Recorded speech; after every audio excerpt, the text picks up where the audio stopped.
Okay, welcome to Movement Medicine. This is our next episode. So firstly, just like to thank our partners. So for the Fit India movement, so we thank you for your ongoing support. The Back to Fitness Clinic, which is the clinic that Rajat runs. La Ultra The High, which is the race that Rajat puts together. And Moving Mountains Within, which is a film about the 10th edition of La Ultra The High. So thank you to our partners. Thank you to those people that have listened to the podcast that we've already put out. Please share with your friends, family and colleagues. And please also comment in the comment section of the videos on YouTube. Post any sort of comments, feedback, questions. And if you do have any questions, we'll try to address and answer those in future podcasts. So I'll hand over to my co-host to introduce our guest. So Raja, over to you. Thank you, Darren. So today's a special episode for Movement Medicine. I have a special guest, Dr. Gurmeet's son, Soni Bhalla. We've known each other for a while now. And Gurmeet is a special story because genetically, we keep blaming our parents for everything and all that. What is beautiful is how she's actually turned it around, because she didn't have the best genes to start off with, but she'll tell you more about it and how she's turned it around. So Gurmeet, welcome on board and thank you for agreeing to be here. And if you could just get on with talking about your academic and professional background first. Thank you, Rajat. Hi, Darren. It's lovely to be here. So I am a pediatrician and an allergist, and I see a lot of infants, adolescents, and of late adults because of my allergy practice. I was raised in Jammu and Kashmir, and I did my primary schooling there. And after that, I went to med school in Manipal and got married, came to Bangalore, and have been in Bangalore for the last 23 years. And that's where my academic story begins and my practice begins too. Okay, fantastic. Thank you. Would you be able to tell us a little bit about your fitness journey? So maybe from when you were a young child to where you are today. So, coming from a very small town, and back in those days, fitness was not something that people would look at as something essential, not like it is today. So I did not have any special athletic capabilities, but yes, every time there would be a sports event in school or an annual sports day, we would be roped in to either run the races or play basketball, but that's about it. So it wasn't a big thing.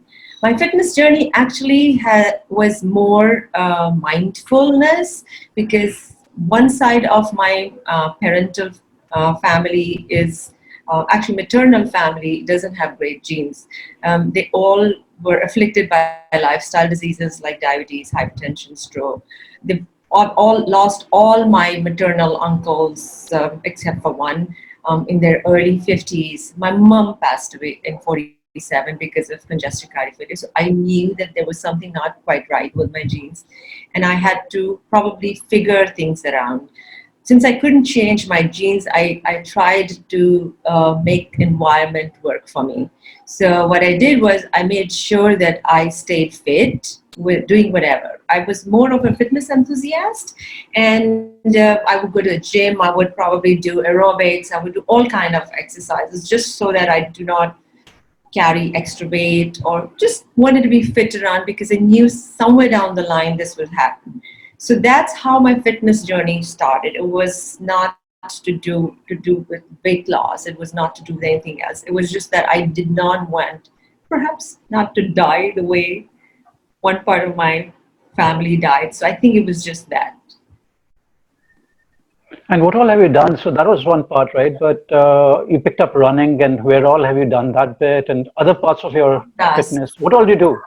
Okay, so like a regular a person who goes through the academia, especially in medical field, you go through studies, and then you get married, you have kids, and all this while, even when I had kids, I did see that I had gained a whole bunch of weight. Like I would go 30 kilos plus with each pregnancy. I have two wonderful grown-up, one is 20 and one is 18 now, kids. And so I made sure that I would work out and bring it down. And So I stayed with my fitness regimens throughout, whatever was. I didn't let it sit on me, and didn't want to take it later because I had to take care of the kids or take care of the house and things like that, or my practice. But I just let it. I brought it into my day-to-day regimen as if fitness was a part, as it was a part of eating and sleeping. So fitness became a very inherent part of me. So one day I was on the treadmill, and somebody just asked me to sign up for a 10K challenge. So back in the day, it used to be Sun Feast 10K. All of us in Bangalore have started running our journeys from there, and I didn't think I could do it. I just thought that I was not, I can do a treadmill of 20 minutes, but I can't do a 10K. I think it's just one of those bugs. I'm like, okay, let me challenge myself. And lo and behold, I did challenge myself, and it took me about 6 months to get there. It was quite enjoyable. It really was. And so I started pushing myself. So 10 became 21, but I didn't try sticking with one. And if I would reach one milestone, I would go on to another one. So 21 became 42. And then it became very, very enjoyable. Husband joined too, so it was even better because we also started taking vacations, especially abroad, and run a marathon, have a little vacation with the family. So it was pretty enjoyable. And it just so happened that since I did a whole bunch of it, we decided to run all the continents. So that's what I did. Last year I went and finished, it was a journey for over the last 9 years. So I went and finished all 7 continents. Yeah, so that was the most interesting, has been the most interesting and experiential delight about running. Wow, that's very impressive. I just wondered, how do you balance your professional life, your home life with your fitness journey? So Darren, I think I like I said, I did start very it was a mindful practice. I didn't want some fitness to fit into, I didn't want to struggle with it. So I wanted it to be like eating and sleeping and everything else. So most of my fitness, it usually happens early morning because I'm if I don't do it, then it just goes down the drain because there are a lot of other family calls or whether it's professional calls, and that takes over. So my day begins about 5 o'clock, and then it starts from there onwards. I try to put in about an hour of workout, running. I'm big into yoga these days because I feel that kind of balances me out as well. It's a great stretch. I'm not a great gym person. I do gymming and I do physio training because I want to balance it out. I have my hamstrings are tight, so I have to do a certain bit of glute exercises and hamstring, but it doesn't come naturally to me. Yoga does come natural to me. So I do about 4 days a week of running and about 3 days a week of yoga, but always been in the morning. So I get done with it, then I feel like, okay, now this part of my life is done, and then I move on to the other one. So it has fitted very well for so many years now. It's been about close to 11 years of running, of course. Yeah. Great, Gurmeet. How about, your personal life changed courtesy you kind of feeling, hey, listen, genetics aren't right. But did it also change your practice as well, your professional life? Did it make an impact there? Okay, so professionally, like I began to say that I do deal with a lot of children and adolescents. So what does happen is whether they come to me for a sick visit, I automatically just start gearing them up on what percentile of weight the child is fitting in. I make a really mindful effort of telling them about if they're off the charts, because I want them to be familiar with the fact that this is not something that it shouldn't be. In our culture, healthy is great. All mom wants, they want bonny children, they want those big fat babies, but we have to tell them that that's not what's healthy. So I think I tend to preach a little bit there because I think it is my duty, being a physician, a clinician, that I need to educate and make my patients, in this case, the parents, more aware as to what they're doing with their kids, and they should start early. It should not be, like I said, I don't believe in going and doing a disease or becoming an obese and coming, getting better. It should be co-opted into our regular system, like it's everyday work. So yeah, so I think I do a lot of awareness during my practice to parents.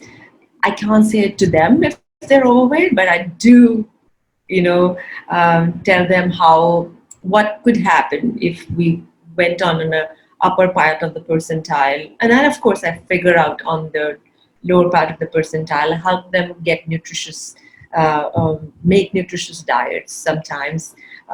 So that's the kind of thing I like doing, and steering people towards a healthier way of eating and living. So how do you apply exercise and fitness to your practice? Do you sort of discuss how, children, or if you're seeing adults with allergies, do you sort of suggest that they should be conducting more exercise? And if so, what types of exercise would you sort of suggest? So yeah, I do. So during the course of the practice, if I'm sitting with a patient or a parent, I do tell them what kind of food that they can look at or what they can cut out. That is one part. The second thing is that I tell them it is mandatory for their child to play for about an hour every day, which doesn't mean going down and just circling around. I tell them to put them into an activity, whether it's their coach coming in, put them in tennis or badminton or have karate, but make sure the kids have rigorous fitness exercise about 5 times in a week. So that's the kind of knowledge that I like to give them. And I find out that most kids come back and the screens have taken a big part of their time. So it doesn't happen. But when they do get into a fitness program, like they have a coach coming in, we see a lot of difference not only in the fitness, their weights come down, they feel more agile and things like that. So I do tell the parents to look at that part of their growing up as well. Great, Gurmeet. And what about colleagues? So like 11, 12 years ago, I set up the Department for Sports Medicine in 2006 at Manipal. Everyone thought I was a weirdo, right? What about your colleagues then and now? Have they started looking at things differently, or? So I think I met you. I think you were leaving when I met you last. Yeah, it was such a sad. 2008, 2009. Yeah, and then it's still a struggle to find a good therapist. It really is. But people have gotten more aware if they have issues. They need to go to a therapist. People are getting more gait analysis done. They are getting exercises. Strength and conditioning has become a inherent part, especially sports person or even amateur runners or amateur sports person and kids. They do go to therapists now to get their things sorted out. It's not like, oh, I ran too much and that's what it happened. They address it. But I think it's still a huge lacking. It's a huge lacking. I mean, even the therapist I have is a great therapist I've discovered, but I really have to drive long distance to go there and get myself sorted out. But yes, it is changing. It's dramatically changing. I think the awareness about physiotherapists and strength and conditioning and strengthening in a regular regimen of running or sports has been co-opted well now. It's great to see that that's starting to become a lot more popular. I think it's well overdue, so it's good to hear that certainly where you are, things are picking up. So would you be able to sort of describe 3 or 4 sort of misconceptions or myths that are within your field? Okay. I think the first thing is that doctors do not study nutrition. Yeah, I mean, though it is such a big part of everyday life, and that's what nurtures us, and it could be healing, and it could even cause harm and stuff like that. We have academically, we are not taught about nutrition.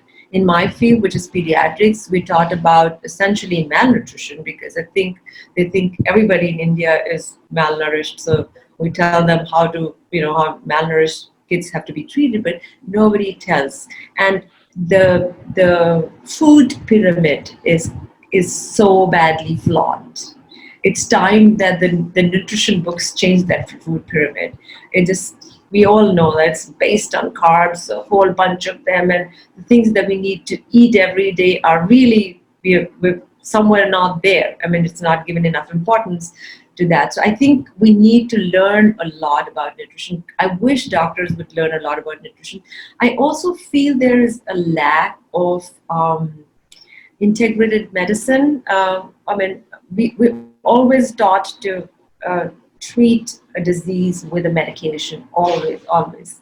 There's never another way about a disease. I think it's time that we started integrating a little bit of naturopathy because food heals you. So if we could co-opt that and then, figure out how to titrate what we're doing, how to titrate the bad foods, what works for you, but that probably would make a whole new difference in the field of medicine. And the second thing is we're not taught about physiology, like a human physiology. We do read about it in anatomy the first year. After that, we all forget about it. Unless you're an orthopedician or a physiotherapist, you have no knowledge about the anatomy. And I think we need to know a little bit more about day-to-day physiology. So these two things are sorely missing. And the third thing, I guess it's not so much, it's more for an Indian thing, is imparting knowledge, imparting awareness, talking prevention and not just cure. Because the medical field just talks about cure. We have to talk about prevention. Then only we as a breed can do better. I think we can do so much better if prevention was a part of our curriculum. Yeah, Gurmeet, I mean, prevention, washing hands, isn't it? So, had we washed enough hands, coronavirus wouldn't have done what it has. Oh my goodness. Yeah, that's great. If it could be prevented by such a small, simple thing, then why not? Precisely. Totally worth it. We all took preventive medicine as, hey, we just need to pass that exam. And we forgot to wash hands, right? But listen, what you've done is, whatever I was wanting to say, you already touched on those. We as doctors somehow were not taught about movement, nutrition. We were dealing with the cadaver and, trying to heal it and get it back to life. That's about it. Yeah. So most of our colleagues are sedentary and they're giving the wrong advice. So one, they're practicing wrong things themselves. Second, as you said, there's no integration. They don't understand enough at times. And have you seen colleagues change lifestyle? Has there been a change? Are they more active now? You mean our colleagues? Yes, doctors in the hospital, yes. Slowly, some, but I don't see a huge change. In fact, I feel very sad that we sitting in that hot chair that we sit in and then dispense advice and medicine, we have to follow it ourselves. And then so many of us do not even form fitness an integral part. I think it should be an integral part of our life. And only then can you tell somebody else, okay, you have to exercise for that much time, you don't eat this, but first you have to follow it through yourself. So it is changing, but it's been a very slow change, in my opinion. Yeah. And handful are doing, handful are not doing. We still have bad habits. I wish they would stop smoking. They have to, things like that. Sorry. But yeah, I guess only then you can preach if you're practicing it, isn't it? Yeah. So Gurmeet, do you think it's because it's just ignorance, or is it a lack of knowledge, or is it both? I don't think it's lack of knowledge. I think it's a bit of both. It's a thing that they don't want to invest time in. It's just that it's a little lackadaisical approach. Again, like I said, unless you're not afflicted, hypertension or diabetes doesn't hit you, you think you're immortal. Your parameters are fine. So why do you have to do anything about it? So a little bit of a lackadaisical approach. And I think the other thing probably would be that I don't have the time. You have to make time. It's not easy. It's not easy. If I tell you, running marathons, 30 odd of them that I have done, I think I've put in so much of training in it. Running it is just one culmination, but so many hours of practice, it's a hard thing to do. So I think they feel that it's too much of work. That's what is keeping them from it. Thanks, Gurmeet. Gurmeet, I mean, how important is physical activity? And you've done it for yourself, the whole genetic thing that you kind of addressed by being more active lifestyle that you're leading. How important is it for the general public to know about the physical activity and the nutrition and all that in the whole bigger scheme of things in whole healthcare industry? I would say very, very. I mean, if like, for example, in today's, if we talk about we're in the COVID scene and everything is locked down and people are affected by it, you can't go out for a run. Some people can't even go for a walk. So I was reading there's more and more cases of deep vein thrombosis that are coming by, just sitting, having a sedentary life. It's as simple as that. Older people are having deep vein thrombosis because they're not mobile enough. So and sitting is the new smoking, right? That's what you've heard too. It's a new smoking. So it is great to just keep moving. And I'm a true believer that and we shall pass the COVID part, and we shall overcome that we are headed towards longevity. All of us with the kind of scientific researches that have been going on, we're all probably going to live to be 100. So if you're not mobile enough, if you're not fit enough, you're going to be afflicted with a whole bunch of diseases and a whole bunch of lifestyle disorders. So it is important that we are mobile, and you don't want people rescuing you because you can't move. If you want to live longer, you want to be walking on your own 2 feet. I think that's how I would put it. I mean, why would you want people helping you? That's not a life worth living. So for your longevity, for your health, it is very important that we keep moving. And the other thing is, of course, nutrition. I think that there's too much of fast food culture that has come by because of people working. So they don't have time to cook their own food. So a lot of food is bought. And that is also adding to unhealthy lifestyles. So I think these two things are making things harder for people. But I find that the younger generation, which is the early 20s, are a little bit more aware about these things than the older generation. So I'm hoping that things would change, because kids who are growing up, the parents are actually putting in a lot of effort about putting them to sports and giving them the right food. But it has to go down to the grassroots. It has to go downwards. It should not be just a few privileged or people who follow that. It should trickle. The whole thing should trickle down to the masses as well, and then it's worth it. So just as a final question then, what would your recommendation be for children in this lockdown period? How can they stay physically active when they're bound to their homes?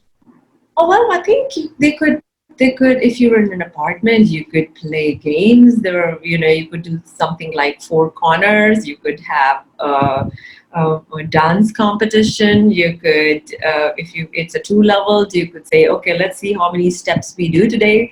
We say, okay, I did 100 today, or I did 200 today. I think we'll have to make it more exciting, because what is happening is most of us are stuck on the screen, so we don't feel like doing that. There's a little show which is taking your attention, and you don't move around. So a whole bunch of I would say indoor games. Kids can still run around. They could still do their little indoor skating and stuff like that. So parents should make an effort to make it fun. They figure out what to do, what new activity to do every day. It should be planned. Like you would plan a meal, they should plan an activity for the day. They could do yoga. I mean, that doesn't take too much at all, you know. I feel that yoga does help a lot as well, because weight bearing and stuff like that. So why not? There are plenty of things one could do. It's just that you can't meet friends. Thank you some so great much, ideas Gurmeet. there. Yeah, totally. Thank you so much, Gurmeet. Thank you, Darren. It was a brilliant episode. So, you know, guys, we'll come back with the next episode very soon. And this was Gurmeet. She's amazing. She's taken on genetics and changed her genetics really, right? Hasn't she? I hope. Thanks a lot, guys. Thank you, guys. Thank you very much. Take Thanks, care, guys. Gurmeet. Bye-bye. Bye.